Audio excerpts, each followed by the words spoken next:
for those of us in the world that like to say, well, I haven't made my decision, I'm here to tell you, you've already made that decision. There's either the kingdom of light or the kingdom of darkness. And I think that it's important for us to understand that whether we recognize it or not, every person belongs to a kingdom. Now, I'm going to give you something that's hard for most of us to understand, but Paul shares it really importantly in Romans chapter 6 when he says that we were once slaves to sin. But by God's grace, we become slaves to righteousness. Now, what is he telling us here? He's telling us that you're either a slave to sin or you're a slave to righteousness. And the word used here for slave is not what we would talk about in the American context. This word is doulos, right? And what it means is someone who belongs entirely to another. Now, that means there's no divided loyalty. Right? You get to choose, but you're going to choose your master, and you're not sharing that authority with one or the other. That's why Paul will talk about you can't eat at the tables of demons and the tables of Christ, right?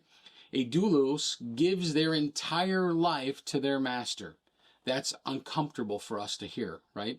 But because we think of ourselves as free, self-governing, we don't realize that reality, it's either you're a slave to sin or you're a slave to righteousness. There's no in between. We are all slaves. And here's the truth we often miss. The kingdom we live under forms us. It tells us, it shapes the way we think and the way we act, right? And we don't often recognize it, how it's impacted our heart, right? So when we can see it though in the fruit. That's why Yeshua will say, you will know them by their fruit.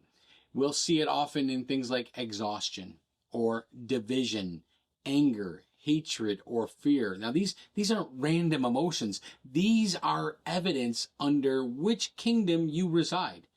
In the same way that peace, love, compassion, mercy, and self-control are all evidence of another kingdom, the kingdom of light that's at work within you. So whether or not we realize it, our lives reflect a kingdom choice.